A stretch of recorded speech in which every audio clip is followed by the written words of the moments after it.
melalui dengan bacaan ayat Quran ini, dengan amalan ini, kita akan diberikan ilham bagaimana untuk kita melakukan amalan-amalan yang mampu kita menjaga semua perkara tadi. Sebagai contoh, dalam bab nak menguatkan sistem imunisasi badan ini, Allah akan berikan petunjuk-petunjuk, amalan-amalan pemakanan contoh, amalan-amalan yang kita akan dapat daripada hadis untuk kita lakukan. Sebab itu kita kena mulakan dengan petunjuk, kena mohon pada Allah SWT. Sebab urusan dunia ni, apatah lagi urusan akhirat, semuanya mesti terkait dengan Allah. Dalam dalil surah Al-Hadid ayat 5, lahu mulkus samawati wal ardh. Lahu mulk, bagi dialah kerajaan ataupun kepemilikan seluruh di langit dan di bumi. Maksudnya apa? Semua urusan, lahu mulkus samawati wal ardh wa ilallahi turja'ul umur. Wa ilallahi turja'ul umur. Dan kembali semua kepada Allah. Tidak boleh tidak. Cuma manusia saja kadang-kadang membeza-bezakan, disebabkan oleh kejahilan, kedangkalan, akal fikiran yang hanya berorientasikan kebendaan, melihat dunia dengan benda, melihat dunia dengan diri dia, melihat usaha itulah diri dia.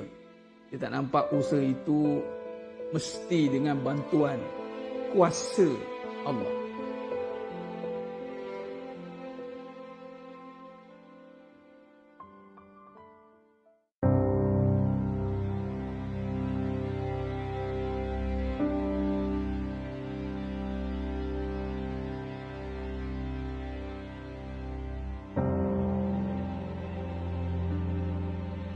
Melalui dengan bacaan ayat Quran ini, dengan amalan ini, kita akan diberikan ilham bagaimana untuk kita melakukan amalan-amalan yang mampu kita menjaga semua perkara tadi.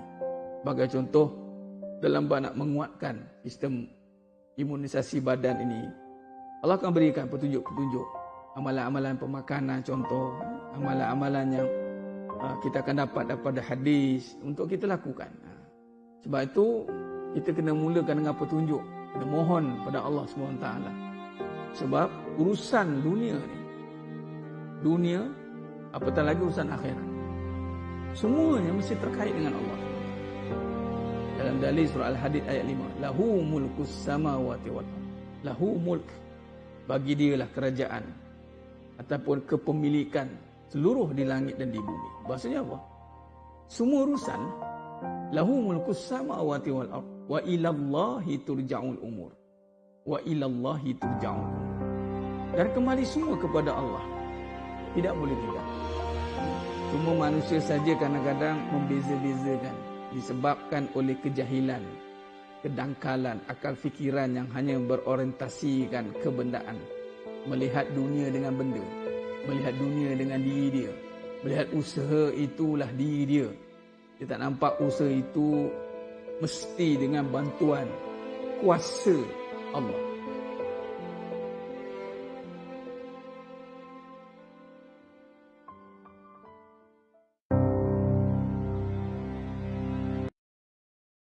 Assalamualaikum warahmatullahi wabarakatuh. Bismillahirrahmanirrahim. Innal hamdalillah nahmaduhu wa nasta'inuhu wa nastaghfiruh. Wa na'udzu billahi min syururi anfusina wa min sayyiati a'malina.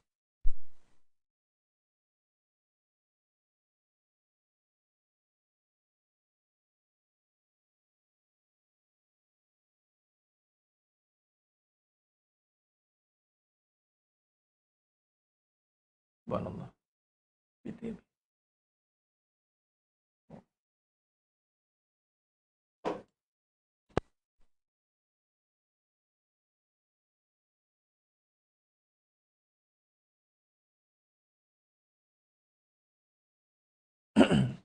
Assalamualaikum warahmatullahi wabarakatuh. Bismillahirrahmanirrahim. Innal hamdalillah nahmaduhu wa nasta'inuhu wa nastaghfiruh. Wa na'udzu billahi min syururi anfusina wa min sayyiati a'malina. May yahdihillahu fala mudhillalah wa may yudlil fala hadiyalah. Asyhadu an la ilaha illallah wahdahu la syarikalah wa asyhadu anna Muhammadan 'abduhu wa rasuluh. Allahumma salli ala Muhammad wa ala ali Muhammad. Rabbi yassir wa la tu'assir, Rabbi tammim bil khair. Rabbi shrah li sadri wa yassir li amri wahlul 'uqdatam min lisani yafqahu qawli. Allahumma aftah alaina hikmataka wanshur alaina min khazaini rahmatika ya arhamar rahimin. Wallahu allazi la ilaha illa huwa alimul ghaibi wasyahadah huwa rahmanur rahim. Wallahu allazi la ilaha illa hu al-malikul quddusus salamul mu'minul muhaiminul azizul jabbarul mutakabbir. Subhanallahi amma yushrikun. Wallahul khaliqul bari'ul musawwiru lahul asma'ul husna. Yusabbihu lahu ma fis samawati wal ardh. Wa huwal azizul hakim. Wala hawla wala quwwata illa billahil aliyyil azim. Wala manja minallah illa ilaih, amma ba'du. Ayuhal mu'minun ittaqullah usikum wa iyaya bitaqwallah faqad fazal muttaqun. Alhamdulillah, sidang jemaah yang dimuliakan Allah Subhanahu wa taala, para penuntut Akademi Rawatul Furqan, muslimin muslimat, hadirin dan hadirat, para pejuang-pejuang kebenaran, mudah-mudahan kita semua tergolong dalam golongan hamba-hambanya yang benar-benar bersyukur. Selamatkan kita dari fitnah kehidupan dan fitnah kematian. Sidang jemaah yang muliakan Allah Subhanahu wa taala, alhamdulillah pada pagi yang penuh barakah ni Allah izinkan kita untuk terus berada di dalam bi'ah ataupun suasana majlis ilmu. Tiada lain yang lebih penting dalam hidup kita ini adalah kefahaman. Kefahaman, kalau kita nak bentukkan dia dalam konteks benda. Bagaimana yang manusia hari ini sibuk habis kat benda, nak mencari benda. Sehingga habis hartanya. Sehingga habis masanya. Sehingga habis hidupnya untuk cari benda. Kenapa dia anggap pentingnya kehidupan ini dengan kebendaan. Malah satu fahaman yang salah, yang songsang, tanpa kita sedar, tanpa kebendaan, maka tiadalah mampu kita melakukan kebaikan. Kalau tak ada duit, macam mana nak buat pahala, nak sedekah, Ustaz? Kalau tak ada kemampuan, macam mana nak kahwin lagi? Contoh. Kemampuan apa? Duit. Kemampuan apa? Kebendaan dari segi tenaga. Cari ubat itu, cari ubat ini. Jadi, mentaliti kita secara tidak sedar, bila kita sebut tentang kehidupan, dia akan pergi kepada kebendaan. Mentaliti. Kalau sebut agama, baru dia akan, okey agama. Ni kelas agama, kelas pengajian agama, kelas tafsir, kelas kitab ini, kitab itu. Baru orang akan, okey dengar, okey ni pengajian itu. Okay, baru dia boleh fokus. Nampak? Tapi bila habis pengajian agama, tidak bulan dia ke dunia balik. Sebab tu dia, manusia ni dia boleh jadi split identity. Sebab dia ada satu sifat yang Allah jadikan dia ni berubah-ubah. Manusia sifatnya memang berubah, tapi manusia ini ada satu yang dipanggil nafsu. Dia berubah-ubah. Boleh tukar-tukar baju. Macam kita pergi function. Pergi baju ini, pakai baju ini. Pergi pakai ini, pakai macam ini. Ada kita boleh ikut, kita boleh sesuaikan. Kalau kelas agama, pakai agama. Kalau kelas agama, kita buat style kita. Nampak? Sebab itu tidak heran, apabila kita sentuh saja tentang kehidupan, maka sudah pasti, ini bukan kelas agama, jadi tak nak kait sangat. Jadi kehidupan bicara soal apa? Saya nak cerita nak dengar tentang kebendaan. Nampak?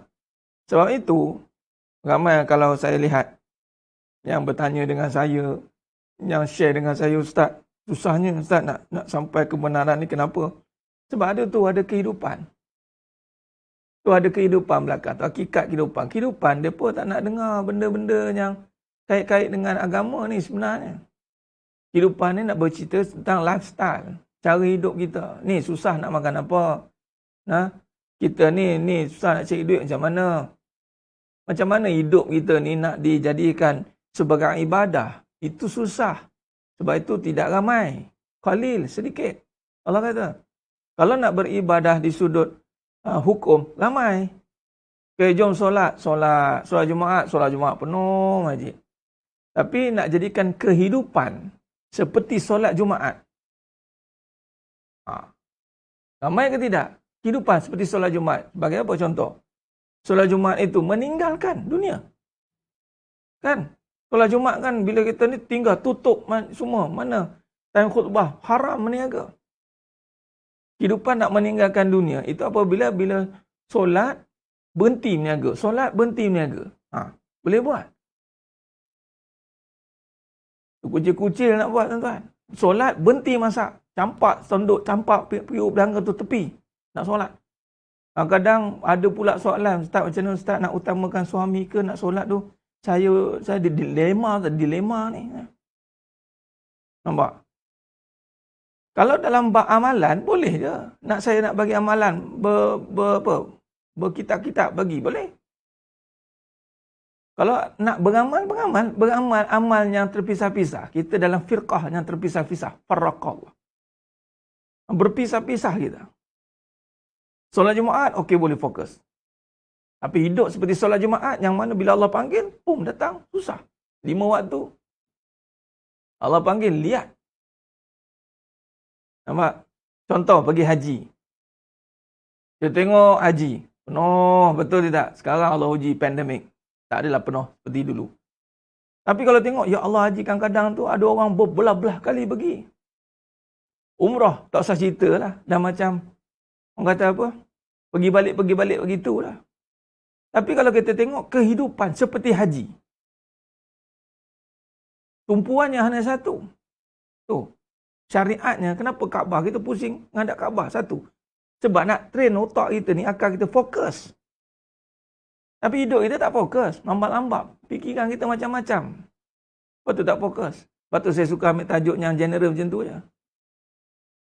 Tapi memang orang akan dengar. Apa lah Ustaz? Saya amalan banyak dah. Di kehidupan dia sebab itu, kalau kita lihat sidang jemaah yang mulakan Allah SWT, beramal banyak, tapi bila mari ujian kehidupan, tunggang langgang. Tunggang langgang. Beramal banyak, tapi mari ujian kehidupan, tersandar dia. Ujian terutamanya ujian keluarga. Ujian keluarga itu yang sangat susah. Jadi sidang jemaah yang mulakan Allah SWT.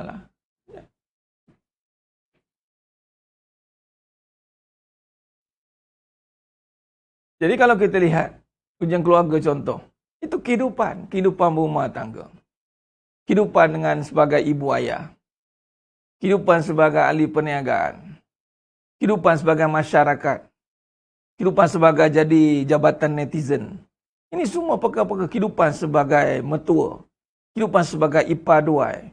Kehidupan sebagai anak. Kehidupan sebagai pemimpin. Kehidupan sebagai... Ini banyak perkara tentang kehidupan yang mana tunggu masa saja untuk diserang habis-habisan. Terutamanya rumah tangga. Jadi sidang jemaah yang mulakan Allah SWT. Ini kita nak panggil muhasabah. Kita nak buat dalam bahasa moden troubleshooter. Kita nak buat troubleshooter. Kita nak muhasabah.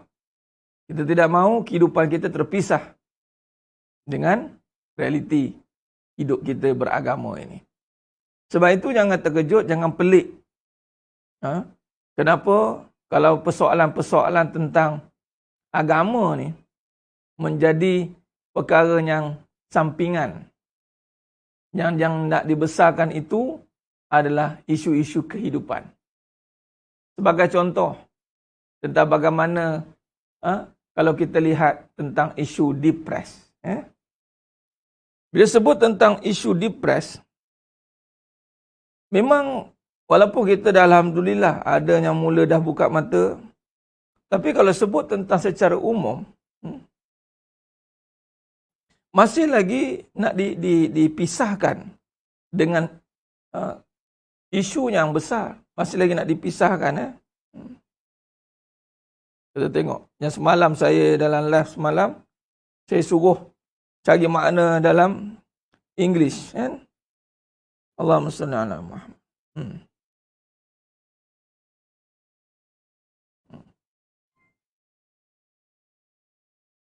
Kalau pergi kepada makna Allah. Hmm. Hmm. Wa man a'rada an zikri fa inna lahu ma'isyatan dongka. Terang-terang. Ada satu makna lain, narrow. Dia makin menyempit, narrow, samalah. Baik, isu depres kalau kita lihat, yang tajuk kita pada pagi ni, bahaya kesempitan hidup. Bahaya depres sebenarnya. Cuma kita duk nampak depres ini hanya duduk menung kemurungan. Tak, sebenarnya depres yang lebih general, lebih umum. Apabila anda berpaling saja pada ketaatan daripada Allah SWT. Anda tak tahu nak kita apa? Anzikri, zikir dan petunjuk ni. Saya in English tu sebab nak tengok depressed life tu.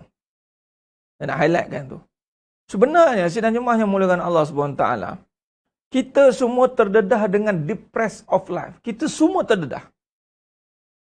Tinggal lagi kecenderungan ataupun dia panggil simptom-simptom depres itu mungkin kita tak nampak sekarang.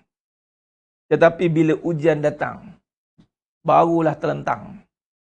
Mungkin ada yang kita dah nampak yang diuji bertubi-tubi. Kena macam-macam ujian. Allah kan. Bahayanya depres itu. Sebab apa? Sebab bahaya yang lebih besar itu adalah kita meninggalkan ketaatan. Ada orang kata, Ustaz, saya dah buat apa yang Allah suruh. Saya mengaji, saya baca Quran 30 juzuk, saya jaga solat sunat, saya jaga sedekah, saya jaga maksurat, saya jaga. Kalau itu persoalan yang dilontarkan, bermaksud dia tak faham agama tu apa. Anda ingat, anda pergi kuliah agama, anda dah settle masalah anda. Pergi pula, saya dengar ceramah selalu, Ustaz. Anda ingat, anda baca Quran 30 juzuk, dah selesai masalah anda. Kemudian anda dah baca, tutup, betul anda pergi bekerja. Anda ingat, solat awal waktu, dah selesai masalah anda. Ni kita trigger balik ni. Sebab memang berlaku, ada orang, dia buat perbuatan agama.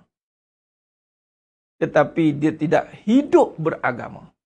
Cuba tengok yang pertama Allah kata, waman a'rada an zikri. Itu yang pertama.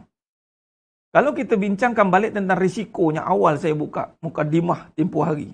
Apa poin paling besar risiko dalam hidup ni? Lupa Allah. Lupa Allah. Apakah agenda utama kita dalam hidup ini? Ingat Allah. Soal, kita ni banyak lupa ke banyak ingat? Tu kena tengoklah. Nak tahu tidak? Kena kupas apa itu ingat, apa itu lupa. Jangan tengok apa kita buat. Walaupun saya tafsirkan ingat itu buat. Sebab kalau kita tidak taksirkan, kita tidak takrifkan ingat itu buat, maka tiadalah kita panggil indikator. Kita tak adalah nak cek macam mana. Tetapi, kebanyakan Allah kata, yang buat tu tak ingat. Allahu Akbar. Ya. Contoh, saya bagi mudah. Kalau solat Jumaat ramai tidak? Ramai. Solat air raya ramai tidak? Ramai. Solat tarawih ramai tidak? Ramai. Kalau nak pergi berdemo tu orang Padang waktu subuh, kempen ramai-ramai buat isu-isu apa, ramai tidak? Ramai. Soalannya, di saat diuji dengan dia tak suka, ramai tidak yang suka dengan terima dengan berlapang dada ujian? Berapa ramai Allah kata apabila diuji dan hal-hal kehidupan, hal-hal dia tak suka,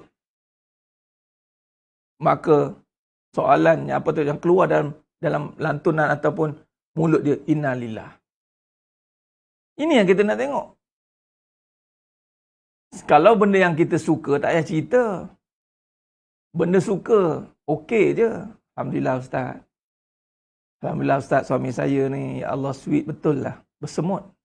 Bukan semut, kerengga semua naik dah. Alhamdulillah. Syukurnya saya, Alhamdulillah. Kamu sebut ke kamu ingat?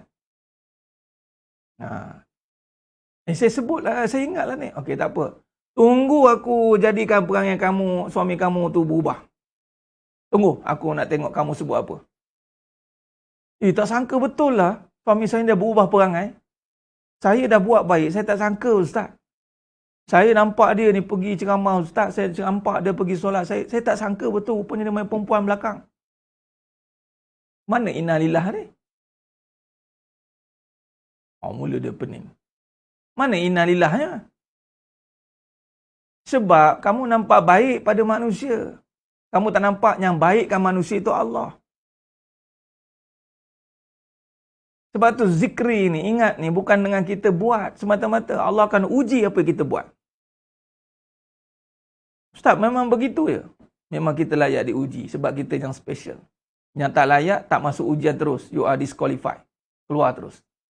Jangan salah faham ujian pula. Payahlah jadi orang beriman. Nak kena uji macam tu. Sebab kita layak diuji.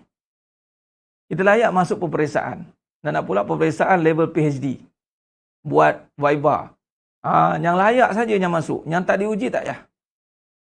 Sebab tu orang beriman akan diuji. Siapa uji? Allah. وَلَنَبْلُوَنَّكُمْ بِشَيْءٍ مِنَ الْخَوْفِ. Demi sesungguhnya kami akan menguji kamu dengan sedikit perasaan takut. Dalam surah Al-Ankabut ayat 2, ahasiban nas, apakah mereka mengira, menyangka, apabila mereka mengatakan qalu amanna wa hum la yuftanun, kemudian mereka dibiarkan begitu saja tak diuji? La. Dan sebab itu kita kena sedar. Setiap apa yang berlaku dalam hidup kita ini, dalam rupa bentuk apa kehidupan, sebab tu dalam kehidupan perbincangannya soal iman, qada dan qadar, takdir. Jadi sedang jemaah yang mulakan Allah SWT. Sebab itu, waman a'rada az-zikri. Ini risiko yang pertama. Risiko yang paling besar ni saya sentuh pada awal-awal perbincangan kita. Betapa kita hari ini mudah untuk berpaling daripada ingat pada Allah. Mudah sangat. Semudah tarik nafas. Semudah itulah lupa Allah. Apa maksud lupa? Kalau tidak masakan Allah kata, Allah nukilkan dalam Al-Quran. Contoh, saya selalu tekankan perkara ini. Mana yang baru ikut pengajian, perhati baik-baik perkara ini. Sebab saya bukan kata tidak menyentuh tajuk khusus tentang pengajian mengenal Allah. Malah saya cuba untuk sinergikan. Saya cuba untuk satukan perbincangan kehidupan dan mengenal Allah. Saya nak satukan perbincangan itu. Sebab biasa terpisah. Terpisah ni biasa sebab apa? Mungkin pada satu sudut, ya, silibus tuan-tuan guru kita dah buat yang terbaik. Alhamdulillah. Dan saya pun mengerti pengajian itu. Daripada sekolah menengah lagi, kemudian terus lagi tak lagi tengok pengajian tuan-tuan guru kita. Dan tugas kita lah anak murid ni pula. Anda lah kena terjemahkan balik dalam kehidupan. Kadang-kadang orang dia mengaji bab tauhid, bab akidah, contoh sifat 20, mari kehidupan. Dah tak ada 20 dah. Berpuluh-puluh dah ada. Berpuluh-puluh Ustaz saya. Allah, menggeletar-geletar dah ni. Mana mengaji tauhid dia? Tak tahulah Ustaz. Lebih kepada pengajian falsafah. Dia kata falsafah dia. Yang ada itu adalah adanya pada sudut sebelumnya itu ada. Dia pergilah. Memang itu istilah pengajian. Ada pula kadang-kadang tu kata, tak payah. Kita tak payah mengaji, kata sifat ni. Kita dah terus dah. Apa yang ada? Ada setengah-setengah pendapat. Sehingga menafikan pengajian yang ulama' dah muktabar, dah buat dah. Dia cerita mudah je. Nak tahu dia mengaji tak mengaji. Anda mengaji metod apa pun. Tunggu ujian. Tak usah cerita banyak-banyak. Mari sini uji dulu. Kadang-kadang cerita itulah, inilah, ceritalah kamu di mana. Contoh solat daimun. Kita ada solat itu. Kemudian apa itu solat? Mengenal Allah itu apa? Kita nak beramal sebab pahala. Ini bukan sebab Allah. Ini boleh jatuh syirik. Dia boleh cerita bab tauhid tu kan. Kita nampak macam itu pun salah dah tu cara cerita tu. Tapi bila mari kena ujian kat batang hidung dia, orang sentuh peribadi dia. Sebab itu ujian peribadi, semua orang akan diuji soal peribadi. Hati-hati. Sebab jalan untuk mengenal Allah itu Allah dengan membinasakan diri. Apa macam tuan? Anda tak ada pilihan lain.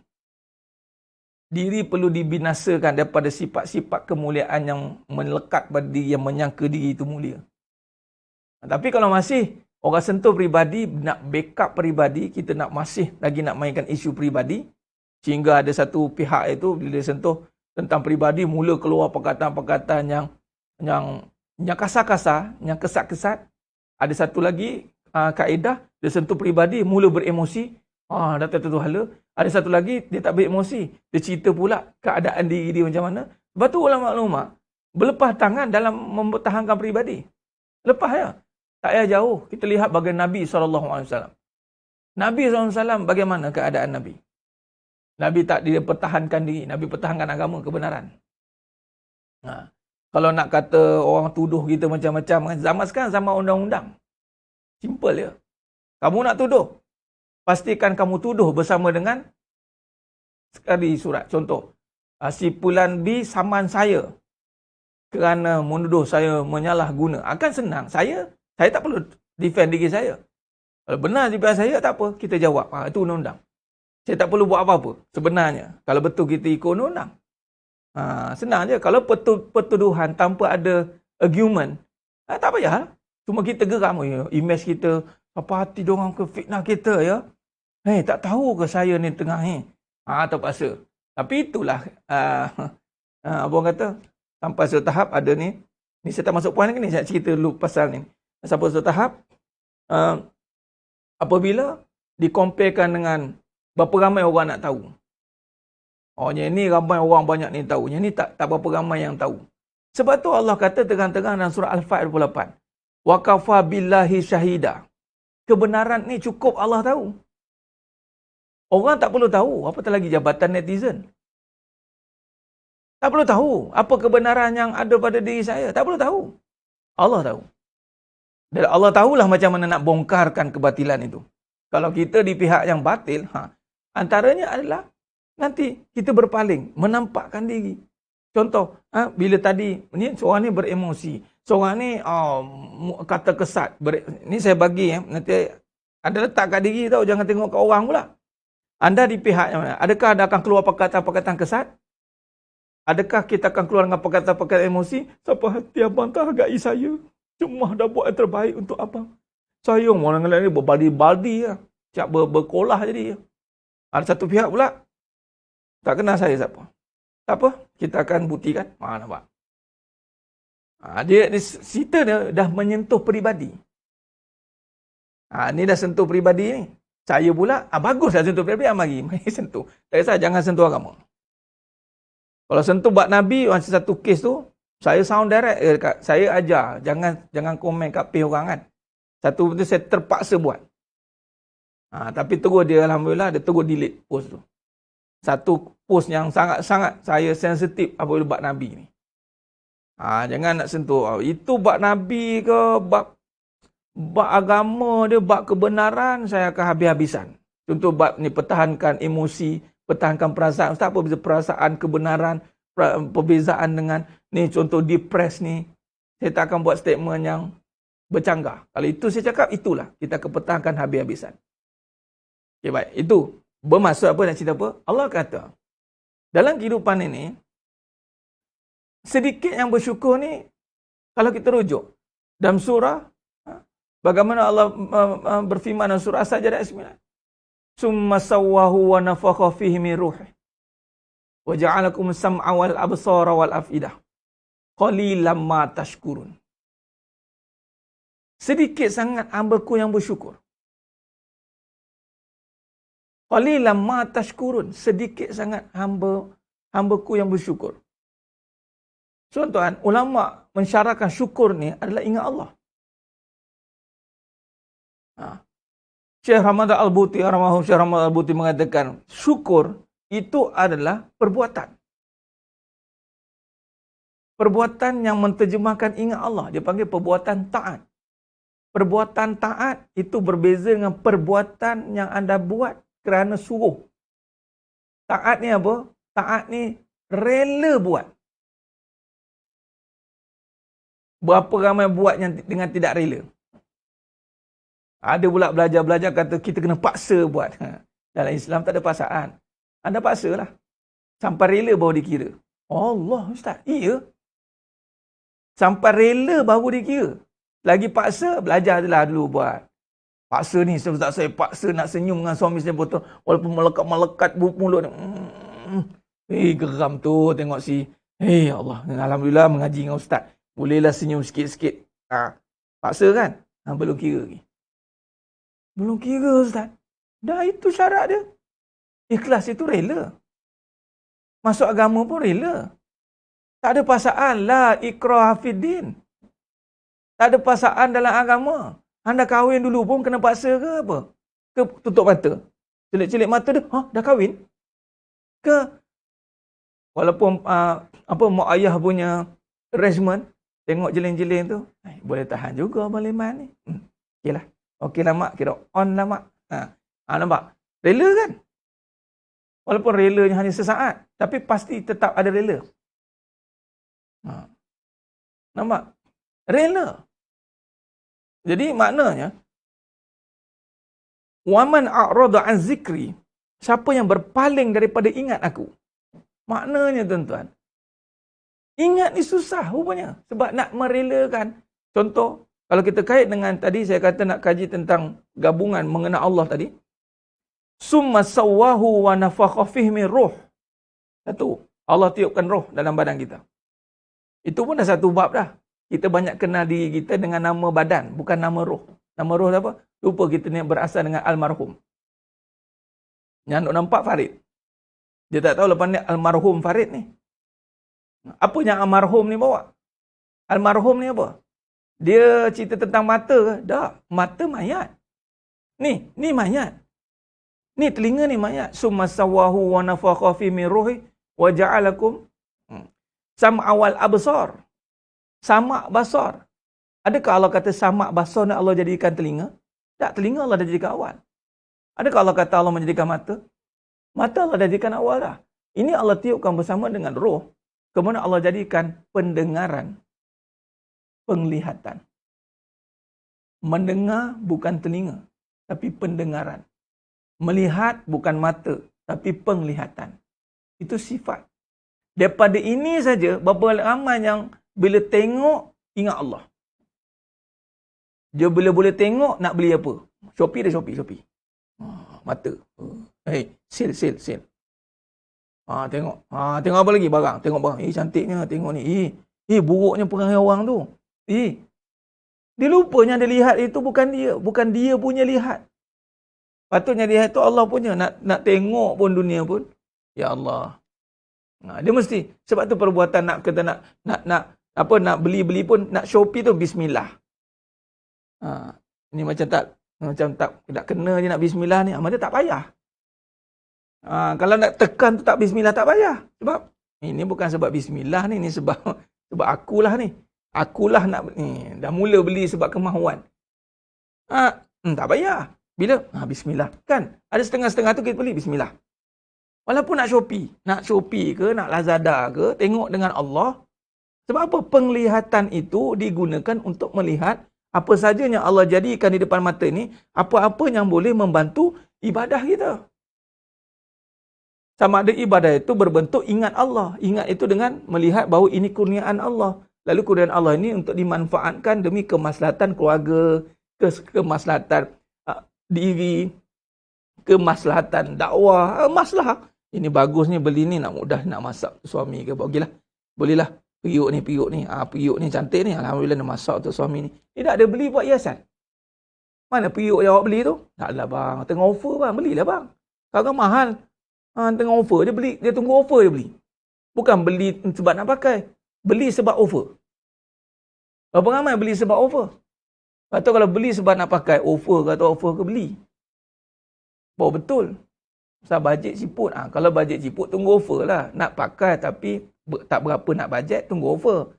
Tapi berapa ramai orang beli sebab offer. Ini kena buat kelas Shopee lah macam ni.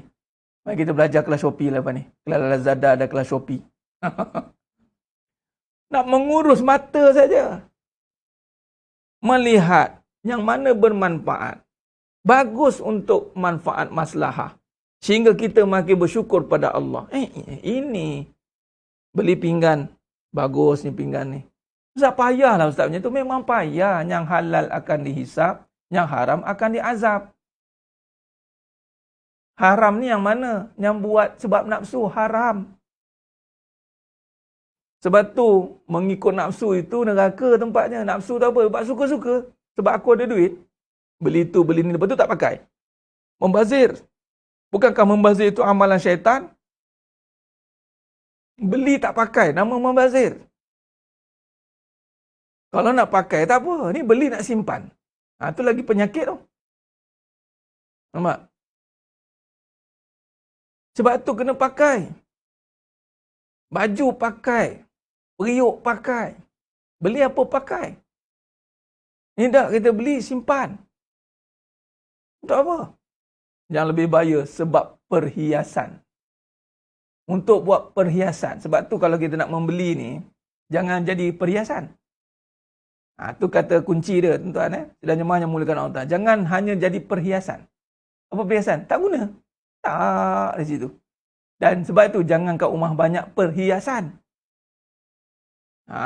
Jangan banyak perhiasan. Dia panggil minimalis. Senang. Ini kata singgung sakit, kelepap, jatuh, pecah, berderau-derau. Ya Allah, pasu peribadi. Kan? Pasu tak ada bunga pula tu. Apa beli pasu tak ada bunga? Cantik Ustaz. Dia ada aesthetic value, estetik apa bendanya. Kalau singgung je lagi tu, bersepai jatuh, tak berderau-derau. Ya tak ya. Sebab tu, dalam rumah, kalau pergi kepada architecture punya overview, kita bukan pergi kepada estetik, kita bukan pergi kepada untuk fill in the blank. Kita design yang mana benda untuk pakai. Yang buat apa orang kata perhiasan tu dekor. Dia nak nama pun berhias. Arkitek bukan hias, arkitek ni manfaat. Sebab tu kalau kita apa benda kan tak function betul atas meja bunga sebesar-besar dah tutup muka dah. Nak tengok-tengok macam ni apa nak borak cakap apa. Atas meja tu biar kosong nak makan. Contoh. Lain perspektif. Sebab tu kadang-kadang kalau pergi ke rumah arkitek, kosong. Tengok dia. Ada banyak function lah. Macam banyak rumah guru saya kan. Lagi satu tu. Macam tak ada apa. Tapi semua ada the value dia. Ada value dia. Kan? Tak tertipulah dengan perhiasan. Sebab benda tu bukannya pakai pun. Berhias lebih. Make up lebih. Faham? Padahal tak ada apa-apa. Tak ada apa-apa pun. Kita nak design, reka bentuk. Bila design, itu functional. Itu cerita bab itulah. Baik, berbalik pada tadi. Sebenarnya berapa banyak dengan mata kita lupa, dengan telinga kita lupa, dengan hati kita lupa. Ni cerita bab agama ni. Ni Allah bagi hati. Berapa ramai Allah bagi hati duk sakit hati. Allah bagi hati untuk sakit hati ke? Hati ni Allah bagi. Bukannya Abang Leman yang bagi. Sejak bila dapat hati, ya Allah start berdetak-detuk hati saya ni. Nampak Abang Leman gedeguk. Itu namanya apa tu Ustaz ya? Itu namanya chemistry. Amboi ya Allah. Allah. Tabarruj sepanggil Tuan Syekh. Jadi fake apatah lagi mengubah kejadian. Mengubah kejadian sehingga kening dicukur. Kan? Gigi dibuat. Pakai rambut palsu. Semua tu haram. Kalau tabarruj sehingga membuatkan perhatian orang pakai lipstick sampai 5 batu boleh nampak. Haram. Bendanya apatah lagi perempuan itu fitnah sehingga boleh menimbulkan pakai. Contoh. Bukan tabarruj saja. Pakai minyak wangi. Baru pun dah hukum jatuh zina. Jangan main. Senang ni perempuan nak berzina. Pakai minyak wangi. Kalau marah ni zina ni haram Ustaz. Dan kamu pun sedang berzina sekarang. Kenapa Ustaz? Wangi kamu tu boleh dibau oleh lelaki ajnabi. Harum semerbak kasturi indah mewangi. Zina. Tak pasal-pasal. Apa Ustaz nak keluar bau busuk? Kita tak suruh bau busuk. Buanglah bau busuk tu. Sekarang ni banyak deodoran yang tak ada bau. Faham? Itu cara dia. Baik, bagi hati. Hati ni. Tak ada keyakinan diri je. Tuan Syed, keyakinan diri balik dengan suami langsung tak yakin. Untuk apa? Tuan Syed Nahor, nak yakin dengan laki orang. Laki sendiri tak yakin. Cik pakai gidik-gidik nak yakin dengan laki orang. Kat orang tu kan laki orang semua tu kan. Dengan laki sendiri, janganlah tengok malu. Janganlah malu. Malu. Mana keyakinan? Orang nak yakin dengan suami, keyakinan diri pada depan suami. Turun-turun tangga tu, dah macam model lah. Tu, apa hal lah bini aku ni? Abang, penampilan saya meyakinkan abang. Ni bawa bini aku kata je. Contoh. Ni tak? Dengan laki orang kat luar, semua aksesori dia buat keluar. Kalau kat rumah, segala benda tak pakai, dia pakai. Ni baju tahun bila kamu pakai ni? Jemaah mana? Alah, bang, kat rumah je pun. Ni mentaliti perangai akan jaga ni.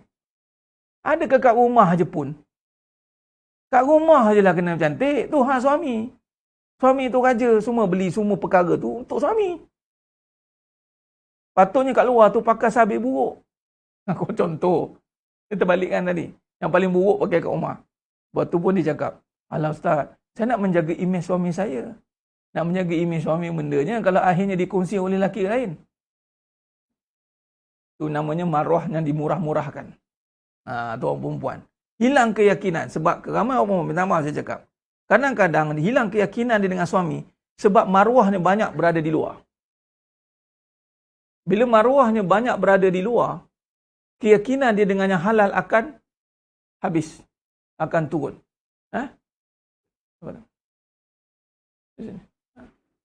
Keyakinan dia. Ingat. Kalau kita banyak expose pada benda yang haram. Sebab tu kita, bila kata sama juga dengan suami. Kalau dengan, bahasa budak isteri orang, anak orang, kemas dia kat luar. Bergaya-gaya pakai, smart. Tapi kalau balik rumah dengan kain pelikat itulah sampai ke pusat dia bawa nak. Duduk nyanda. Allah, buruk benar lah rupa. Lepas tu depan isteri kamu tu lah sensor, smart-smart. Macam mana kamu dulu awal-awal tu begitu segak bergaya. Kan? Ini saya cerita. Ni kalau kat luar, ya Allah. Macam rasa macam lelaki bujang nampak. Macam balik rumah, dah tahu rupa orang nampak kadang. Habis rumah ni terbuka perangai masing-masing. Itu tak boleh lah. Lepas tu kat rumah itulah kita kena jaga. Itu namanya jaga nikmat Allah. Tengok, ya Allah, tengok. Tengok.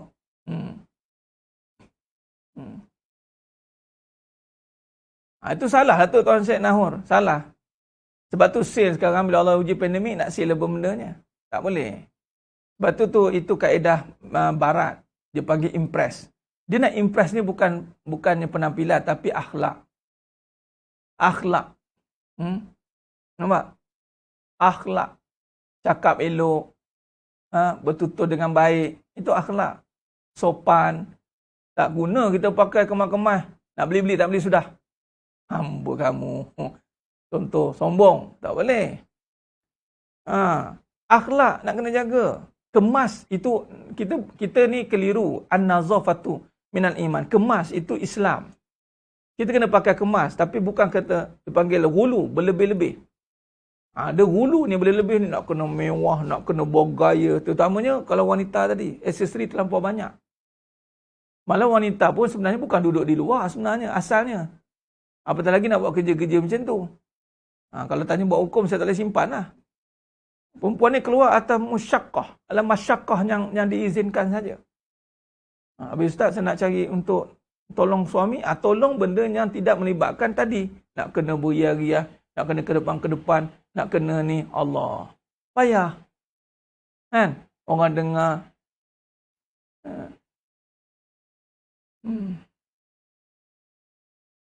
Ustaz, ada dengar Ustaz haram pakai warna putih. Bukan haram pakai warna putih. Pakai warna putih tu transparent. Habis nampak semua corak kat dalam tu. Jangan mau main. Faham? Bukan haram pakai warna putih. Kalau lah putih tu tebal, macam telekung kan. Nak tahu pakai putih, pakai telekung. Habis cerita. Telekung putih tu kan, cotton tebal. Sebab dia nampak nanti bentuk je. Tak boleh. Sebab tu hitam. Kenapa kena pakai hitam? Hitam ni dia menyerap. Dia cahaya, dia tak ada bias. Itu pun jangan jarang. Kadang hitam tapi jarang. Ataupun jubah ni, satu bab jubah ni saya nak ingatkan. Jubah ni nampak macam bagus, tapi tak bagus ni banyak juga. Sebab dia bila turun one set, dia turun tu, itu jadi masalah tu. Dia melekat lah nanti, dia melekat lah kat pinggul-pinggul dia. Bahaya, tak boleh. Sebenarnya juga, sama juga. Dia bukan soal warna, soal bentuk badan.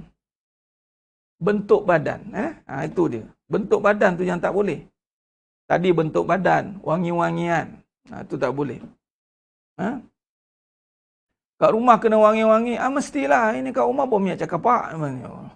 Bau deterjen. Bau macam-macam bau dia. Masya Allah. Jadi sedang jemaah yang mulakan Allah Subhanahu Wa Taala. Apa color janji tutup aurat? Okey, baik. Bab color ni juga yang paling penting, jangan attraction. Jangan pula merah mak jemaah. Merah, amboi. Baju merah. Baju merah, tudung merah. Jangan. Dia sebenarnya, kata kuncinya, jangan jadi focal attraction. Jangan buat orang tertarik. Orang perempuan ni, ada orang sampai jumpa dah tutup, pakai hitam pun tertarik. Sebab apa? Sebab perempuan Allah jadi hubbus syahwat. Memang perempuan ni, anda pakai dia tutup macam mana? Hubbus syahwat. Dia ada bau-bau syahwat tu. Orang lelaki. Dia kalau boleh lagi tutup lagi ni nak. Macam mana kat dalam dia ni? Tu cerita dia. Kan? Apatah lagi kalau merah. Tu dia. Kena pula menggelit-gelit. Lagi tak boleh. Sidang jemaah yang muliakan Allah SWT. Tinggalkan pahaman-pahaman yang terpesong tadi tu. Nak suruh keyakinan diri. Soalan je, di depan suami yakin tidak? Itu je. Pakai macam tu depan suami. Yakin tidak pakai macam tu depan suami? Kalau tak yakin, tak payahlah pakai kat luar tu. Tapi Ustaz, dulu saya pakai. Biasa tak? Kalau anda pakai kat luar, kat rumah tak pakai. Kalau anda pakai kat rumah, kat luar tak pakai. Sebab apa? Malulah bang pakai macam ni. Saya nak pakai saya cantik kat luar kang. Saya tak nak lah. Saya nak pakai depan abang je. Nampak? Jadi, pakai beli barang-barang tu untuk suami lah. Jadi, sedang jemaah yang mulakan Allah Subhanahu Wa Taala. Saya begitu ni memang, dia zaman ni perempuan fitnah ke itu. Dia perempuan ramai keluar. Jadi, memang dia mengundang benda-benda fitnah tadi. Hati-hati, wahai orang perempuan. Jaga-jaga. Lepas tu, ada pula orang kata, kenapa pula Ustaz? Ni, takkanlah kawal nafsu sendiri. Ini Allah yang cakap. Bila Allah yang suruh, maknanya ada Allah Maha mengetahui.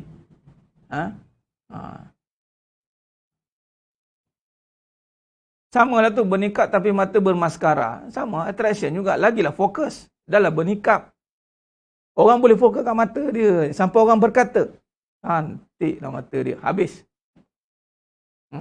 Ya Allah, manis sejuknya muka tengok ni. Habislah. Sama juga pudah berwarna ke, asal warna ke, asal attraction. Tak keluar pun dekat social media. Itulah sama juga, keluar tu secara maya, keluar juga. Ceritanya bukan saja keluar. Poin yang paling penting adalah dilihat. Dilihat orang. Dilihat orang. Sama ada dilihat di alam maya atau dilihat secara nyata. Okay. Jadi sedang jemaah yang mulakan Allah Subhanahu Wa Taala. Bila kata begitu, kalau kita lihat kesimpulan kita pada pagi yang penuh barakah ni, Allahumma salli. Dia sebut tadi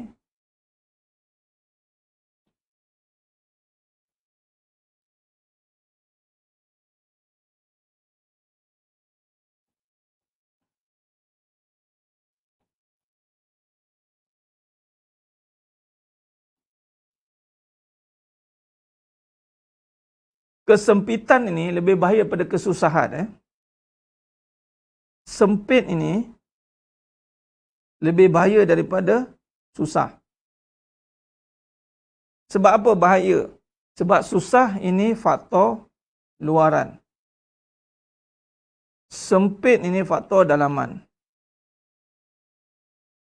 Okay. Dalaman ni dia menuju pada mana? Hati.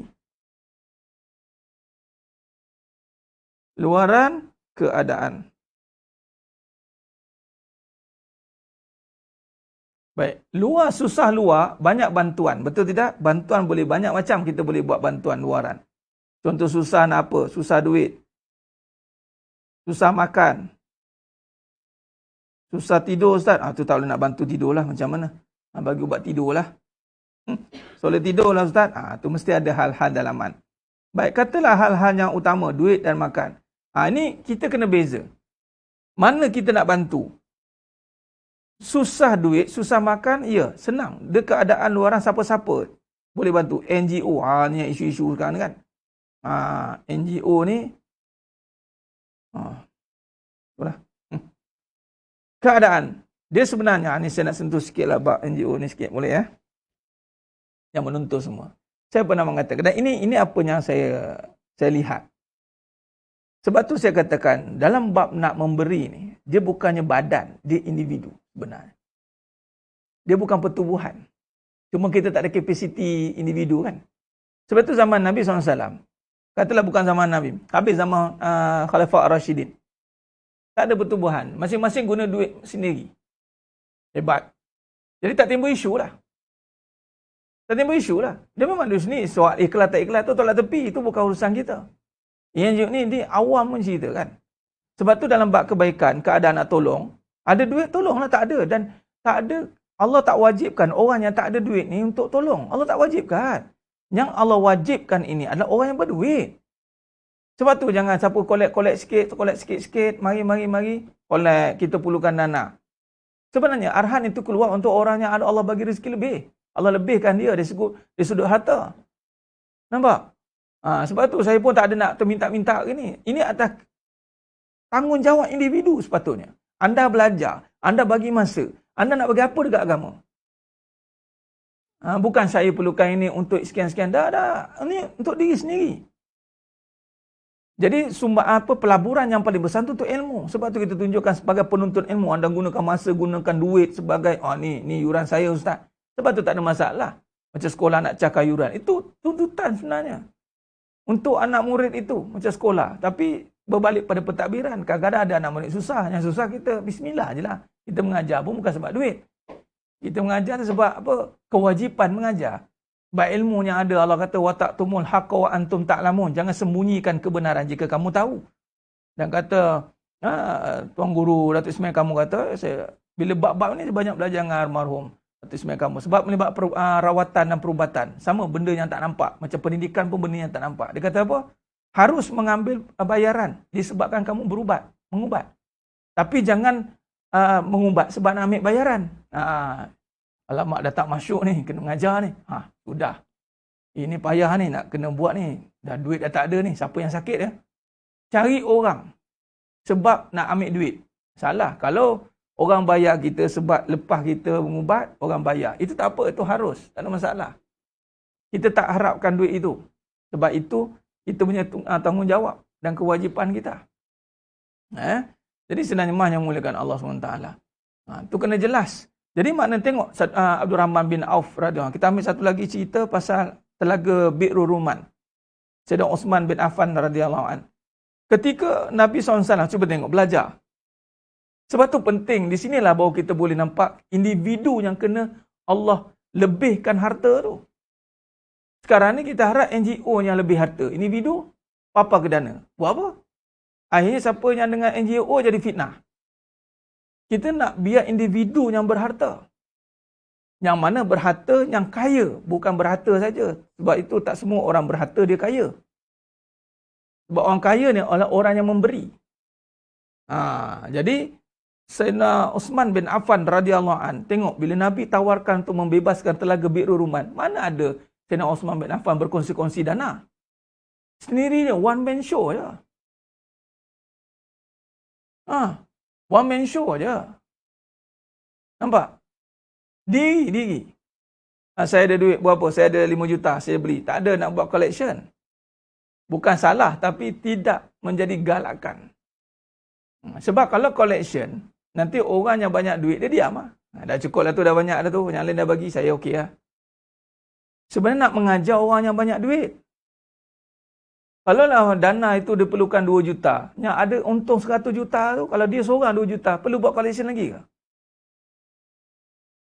Tak perlulah. Sebab tu Nabi SAW, dia offer pada peribadi. Masing-masing, Sayyidina Abu Bakar Siddiq radhiyallahu an, harta peribadi, semua bagi. Nabi SAW pun, itu diberikan untuk dana yang besar. Nampak? Jadi sidang jemaah yang dimuliakan Allah SWT. Ada masalah puan, buatlah macam mana pun. Dengan bintang ke, bulan ke, matahari ke, buatlah. Yang penting ada penglibatan. Sebab tu saya tulis berapa yang mahu. Untuk apa? Untuk diri sendiri. Saya kata bukan tak boleh, tak ada Puan Alia. Seoranglah individu. Tak saja kena ada NGO. Bukan kata habis tu. Sebelum ni ada NGO ke? Nanti Imam Mahdi tu kan pakai NGO. Saya tanya. Jangan timbulkan persoalan dulu. Terima dulu perbincangan. Sekarang yang tengah ada lah. Saya tak kata benda tu salah. Allah tengah takdirkan ada sekarang ni. Tapi isu dia fitnah. Itu saya bagi tahu bahawa harta ni fitnah. Sebab tu dia kena individu. Individu yang berniaga, hartanya banyak. Buka dia punya sendiri untuk individu. Memang individu. Dia kena. Dia tak perlu libatkan orang lain. Macam dia kata tu. Tapi bersama minta untuk orang lain tu dia beri bahaya. Allahumma salli ala Muhammad.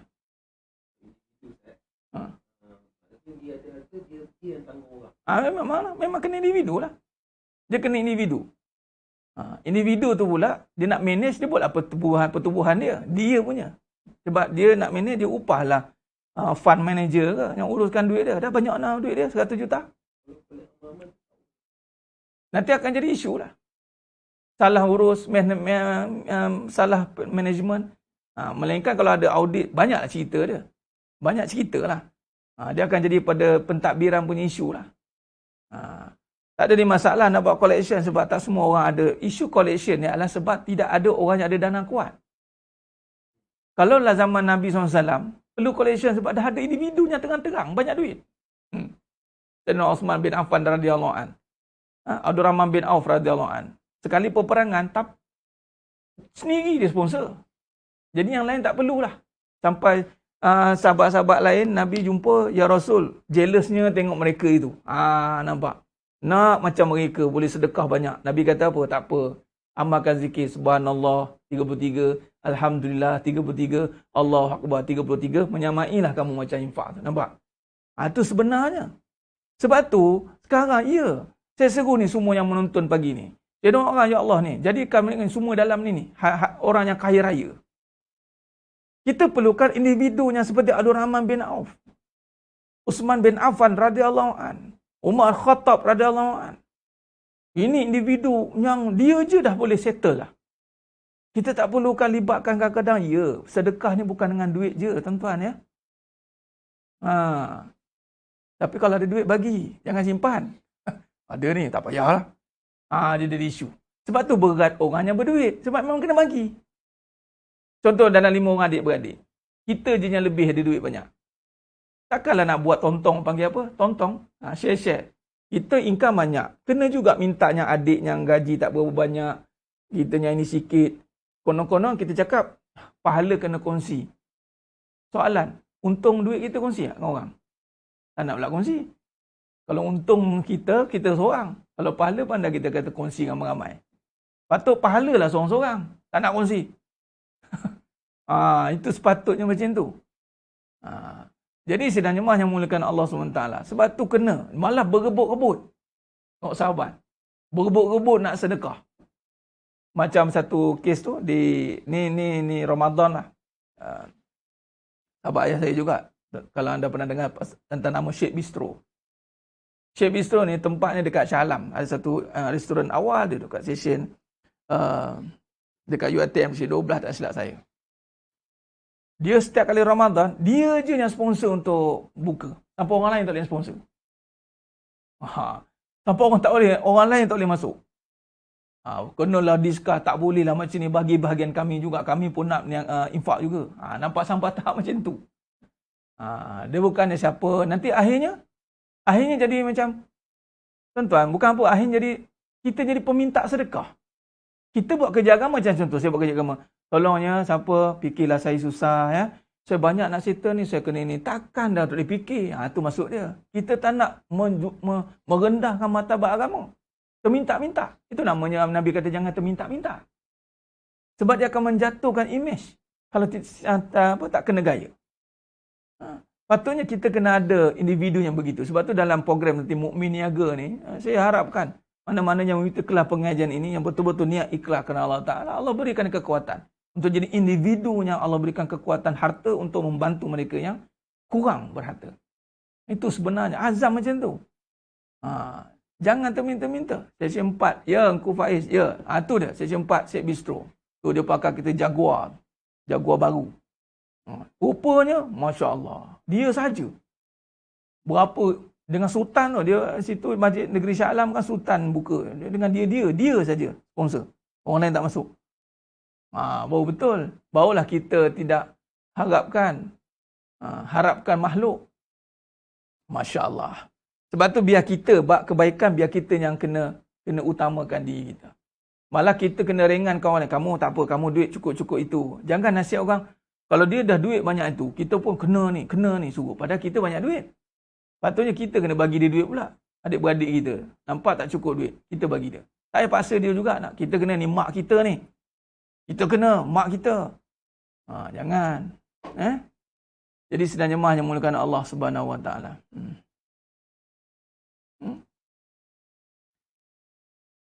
Ya, saya tak sentuh peribadi, tak payah cerita siapa-siapa. Saya nak cerita tentang peranan NGO saja. Saya tak sentuh siapa-siapa. Semua orang bagus dalam buat kebaikan. Dan kebaikan milik Allah, bukan milik peribadi. Bila sebut kebaikan, jangan libatkan nama orang. Okey? Sekarang ni kita cukup-cukup untuk menyebut nama orang. Sebenarnya yang maha baik itu Allah. Bagus Allah Ta'ala bagi UL pergi Gaza. Sebut macam tu. Bagus Allah Ta'ala bagi peluang dekat NGO itu untuk berkhidmat di Gaza. Mana nama Allah mana? Bagus Allah bagi anda jadi isteri soleh. Bagus Allah. Allah ni baik betul lah bagi peluang. Tak perlu sebut nama. Ibu jangan. Sekarang ni masa untuk kita warabbaka fakabir. Besarkan Allah. Kalau besarkan makhluk, orang akan terus nampak macam mengungguli pioneer kepada kebaikan. Lah, walaupun kita boleh mencetuskan kebaikan, tapi kita sebagai orang yang mengaji, orang belajar, Allah tu nampak. Ya Allah, hebatnya Allah, Engkau kayakan dia, ya Allah. Ya Allah, hebatnya ya Allah, Kau bagi ilmu kat dia, ya Allah. Ya Allah, hebatnya ya Allah, Kau bagi NGO ini hebat. Ya Allah, ya Allah, ya Allah. Kadang-kadang kita boleh sebut Allah tapi lihat makhluk. Ini masalah. Warabbaka fakabir. Ini masa ni zaman dah akhirnya tengok. Bercakaran kadang-kadang itu. Kenapa? Kita nama individu diketengahkan. Macam tadi. Bukan kita tak boleh sebut nama individu. Tapi tidak perlu sebut nama individu sebenarnya. Apatah lagi kebaikan-kebaikan yang umum seperti itu. Lainlah kebaikan itu hanya dia je ada. Contoh Al-Muqri. Dia je penghafaz Al-Quran bersanad 14 riwayat. Dia je ada. Sebut nama dia. Sebab dia spesialis. Tapi dalam bab kebaikan, insyaAllah. Semua orang boleh buat baik. Saya yakin.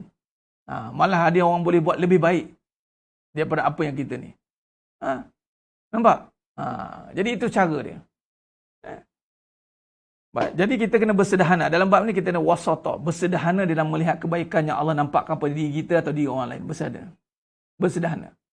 Supaya kita tidak terikat dengan perkara-perkara yang boleh menjatuhkan kita dengan fitnah-fitnah yang amat dahsyat di akhir zaman. Ya? Itu cara. Lepas tu kita kena keluar daripada perkara-perkara yang mengundang fitnah ini. Fitnah tu apa? Melihat makhluk. Jadi jangan ajib, jangan kagum dengan kebaikan yang manusia boleh buat. Jangan ajib. Ajib ni kagumlah dengan kebaikan yang Allah beri pada dia. Allah, kita kagum dengan Allah. Warabbaka fakabir. Allahu Akbar. Ya Allah, hebatnya Engkau jadikan dia suami soleh. Ya Allah, hebatnya Engkau, ya Allah, jadikan dia isteri solehah.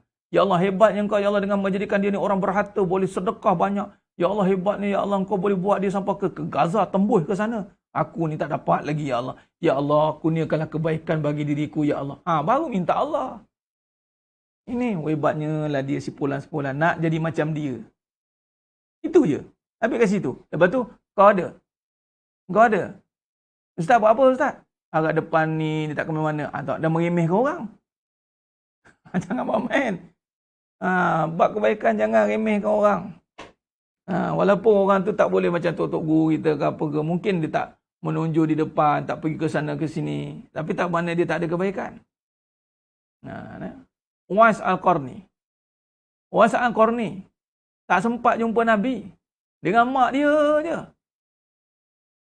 Tapi diingatkan oleh Nabi SAW kepada Sayyidina Umar Khattab radhiyallahu anhu, kalau jumpa Uwais Al-Qarni, muka pun tak kenal. Tapi nama ni harum di sisi Allah. Dan Nabi kenal. Kita ni bergaya buat baik. Nabi kenal ke kita? Kita bimbang-bimbang orang je kenal kita. Nabi tak kenal. Buat baik, biar Nabi kenal. Biar Allah kenal. Ini kadang-kadang kita kena renung. Uwais Al-Qarni sampai tak sempat jumpa Nabi. Tapi Sayyidina Umar Khattab ni, 10 sahabat yang dijamin syurga, disuruh jumpa Uwais Al-Qarni, minta doa. Tak bermakna kita tak rapat dengan seseorang, kita tak boleh rapat untuk guru ke, kita tak boleh jumpa sesiapa ke, terutamanya orang perempuan. Saya ustaz, dengan suami saya je ustaz. Allah, hai dengan Tuhan Balema, Tuhan. Tak ke mana saya ustaz. Jangan ingat anda tak ada apa-apa. Kebaikan itu nama adilnya Allah Subhanahu Wa Taala meletakkan kebaikan pada diri seseorang itu. Jadi sidang jemaah yang muliakan Allah Subhanahu Wa Taala. Khair. Jadi kesimpulan dia, bila kata sempit, bahasa susah, nanti kita sambung lagi perbahasan ni. Sempit itu isu dalaman, susah itu luaran. Kenapa bahayanya sempit? Kerana dia melibatkan ibadah. Ibadah bahaya ni, ibadah dan akidah. Satu, keduanya dia akan melibatkan murka Allah. Kalau susah, ini Allah tak murka, Allah tak marah kita susah, jangan takut. Allah tak marah. Malah Nabi pun tak mengatakan aku takut dengan kesusahan kamu. Tak, Nabi tak takut kita jadi fakir. Tapi Nabi takut kita bila hati kita jadi sempit. Ini kata dia panggil muflis di akhirat. Di hati ni. Isu mengumpat, isu dalaman lah. Sempit tu dah, Allah sempitkan hati. Bila hati ni sempit, ini yang dikatakan perasaan pun terancam.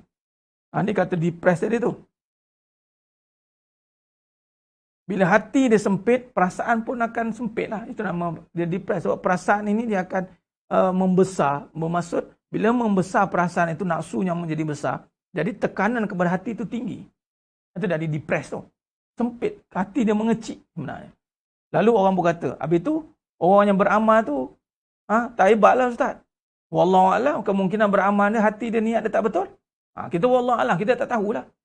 Sebab tu, kita kena perbetulkan hati. Kita kena faham bagaimana konsep yang mesti kita jaga.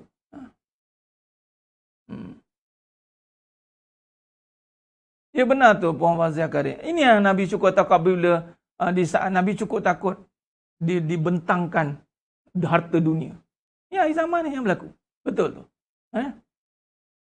Allahumma salli ala Muhammad wa ala ali Muhammad. Khair. Jadi sedang jemaah yang muliakan Allah SWT. Begitulah sikit sebanyak perbahasan kita pada pagi yang penuh barakah ni, kita kena faham dulu. Jadi bahaya kesempitan hidup, jangan kita duk nampak susah duit, susah makan. Tetapi kenalah melihat tadi kesempitan ni. Kesempitan ni kena jaga baik-baik. Kena jaga baik-baik, jangan sampai Allah sempitkan hati kita kerana kita tidak menjalankan tanggungjawab dan ketaatan kita kepada Allah. Ibadah dan akidah. Ibadah dan akidah ini adalah dua peranan penting. Ibadah dan akidah. Ibadah ni maksud tata cara perlakuan kita semua. Ibadah, yang ini mesti mengikut kepada rukun, sah batalnya. Dan akidah, melalui kepada perbincangan, pegangan, kepercayaan, keyakinan. Hal-hal yang berkaitan ini mesti dijaga dengan baik. Supaya tidak merosakkan kembali segala amalan. Amalan yang kita berpenat lelah, habis duit, habis masa kita buat kerja ni, tiba-tiba tidak diterima di sisi Allah. Allah Akbar.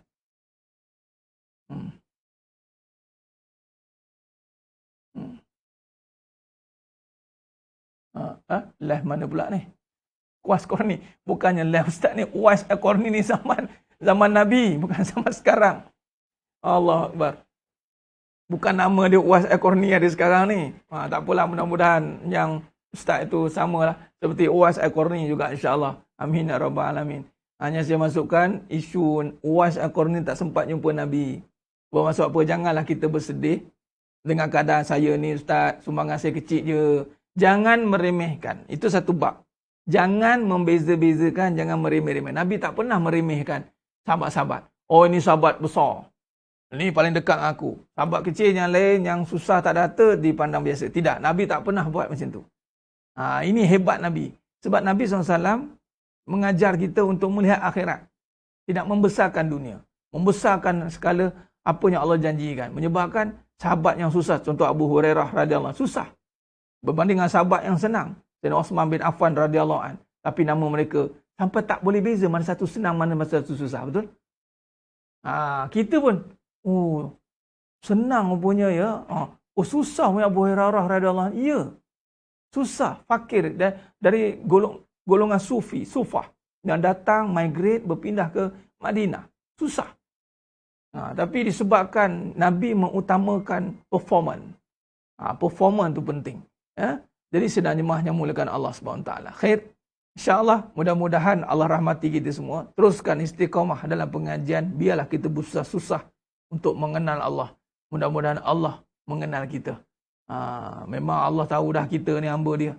Allah tahu dah. Cuma kita nak lebihkan lagi kedudukan supaya kita dilihat oleh Allah dengan dalam kumpulan yang terpilih. Kumpulan terpilih ni apa? Kumpulan yang Allah beri petunjuk dan hidayah, yang Allah asingkan kita daripada segala fitnah dan musibah yang boleh melupakan kita kepada Allah Subhanahu wa taala. InsyaAllah sehingga kita bertemu lagi pada siri yang akan datang. Teruskan istiqamah dan pengajian. Moga-moga Allah sentiasa bimbing kita. Mohon kepada Allah banyak-banyak di saat ujian yang mencabar hati. Bukan mencabar keadaan. Mencabar hati sehingga kita bimbang-bimbang menjadi kufur disebabkan susah. Nabi ajarkan doa dalam surat Kufr wal Faqr. Nabi minta kita berlindung daripada kekufuran disebabkan oleh kefakiran. Dia bila kita dah susah ni, macam-macam benda kita akan mula bersangka-sangka dengan Allah. Macam-macam ibadah yang mula goyah. Akidah kita mula berpecah-pecah. Tanpa sedar kita sedang meninggalkan tanggungjawab yang lebih besar. Apa je? La tusyrik billah. Jangan menyekutukan Allah Subhanahu wa taala dalam any condition, tuan. Jadi kita kena perhalusi perkara ini kerana fitnahnya ada sangat halus. InsyaAllah kita bertemu lagi pada seri yang akan datang. Mohon ampun maaf daripada saya atas segala kekurangan, terkasar kata, tukuran bicara. Hanya Allah Ta'ala sajalah yang mampu menyempurnakan bahasan kita pada pagi yang penuh barakah ni. Aku qouli hadza wa astaghfirullah azim li wa lakum. Wabillahi taufiq wal hidayah. Wassalamualaikum warahmatullahi wabarakatuh. Kita tangguh dengan tasbih kafarah dan suratullah. Barakallahumma wa bihamdik. Asyhadu an la ilaha illa anta. Bismillahirrahmanirrahim. Wal 'asr. Innal insana lafi khusr illa alladhina amanu wa 'amilus salihati wa tawassaw bil haqqi wa tawassaw bis sabr. Wallahu a'lam bissawab. Takbir. Allahu akbar.